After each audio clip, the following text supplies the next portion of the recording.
வருங்காலத்தின் சமஸ்காரமும் emerge ஆகி வரும். இதான் முக்கியம். காட்சி மட்டும் தெரியறது இல்ல, அந்த குணமே வர ஆரம்பிக்கும்ன்ற. இது ரொம்ப சூப்பரான விஷயம். இப்ப நம்ம அழைச்சிட்டு போய் ஒரு திரேதா யுகத்துல விட்டாங்கன்னா, அங்க இருக்கிறவங்களும் பார்க்கும்போது, அங்க இருக்கும்போது உங்களுடைய குணம் என்ன இருந்துச்சோ அது எமர்ஜ் ஆக ஆரம்பிச்சிடும் தானாவே. இப்ப நம்ம ஸ்கூல்ல இருக்கும்போது நம்மளுடைய குணம் ஒண்ணா இருக்கும். வீட்டுக்கு வந்தா வேற குணமா இருக்கும். ஒரே நேரத்திலே. வீட்டுக்கு வரும்போது இவங்களால தூண்டப்படுற குணம்.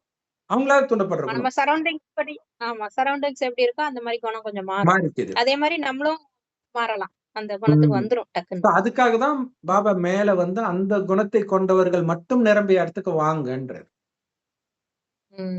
அப்ப தானா இந்த சமஸ்காரம், வருங்கால சமஸ்காரம், அது ஃபரிஷ்தா சமஸ்காரமும் சரி, சொர்க்கத்தின் ராஜ பதவி சமஸ்காரமும் சரி எமர்ஜ் ஆகும்.